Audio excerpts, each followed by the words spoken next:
Kas yra jonizuotas vanduo? Kuo jis skiriasi nuo kitų vandens rūšių? Vanduo jonizuojamas vandenį paveikus elektros srovė. Vykstant elektrolizei, prie katodo susirenka vandenį ištirpusių druskų metalų jonai. Pirmiausia, tai šarminių metalų – kalcio, magnio, natrio ir kalio jonai.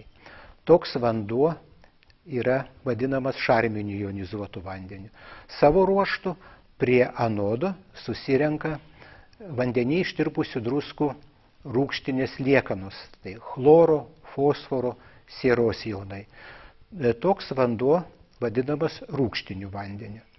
Įdomu tai, kad tiek šarminio, tiek rūgštinio vandens pagrindiniai parametrai, tai šarmingumo rodiklis pH ir oksidacinis redukcinis potencialas labai skiriasi tarpusavyje ir, kas įdomiausia, skiriasi ir nuo vandentiekio vandens, iš kurio ir yra gaminamas jonizuotas vanduo parametru.